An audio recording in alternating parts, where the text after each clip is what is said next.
Alors, dans cette leçon, on va revenir un tout petit peu sur les composants et on va s'intéresser particulièrement à template URL et à style URLs. Donc là, ce qu'on a vu, c'est qu'on pouvait écrire notre component en séparant à chaque fois les différentes parties du component, à savoir le HTML, le CSS et la partie logique qui resterait évidemment dans le fichier TypeScript. Eh bien, dans le cas où vous avez des templates qui sont très très courts, ou que vous avez très peu d'éléments de style, mais que vous en avez quand même quelques-uns, vous pouvez directement les écrire dans le component. Donc en fait, en théorie, vous pouvez écrire l'intégralité du component, et le HTML, et le CSS, et la partie logique en TypeScript, directement dans un seul fichier.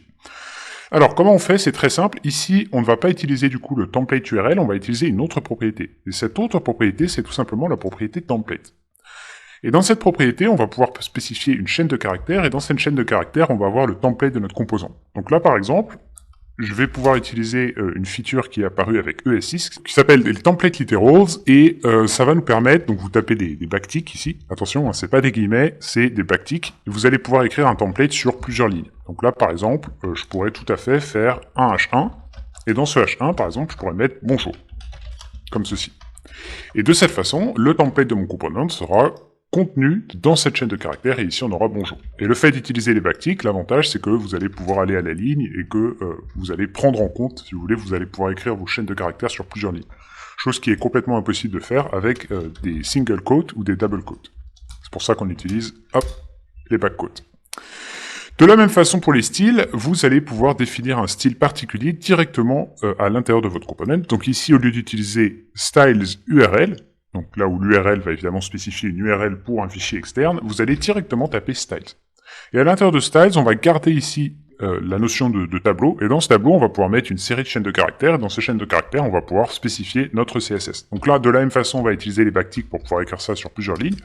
Et là, par exemple, je pourrais définir des règles CSS tout à fait normales. Je pourrais, par exemple, dire que notre H1, la couleur du H1 serait rouge, par exemple. Et de cette façon, on a défini le style pour, ici, notre template.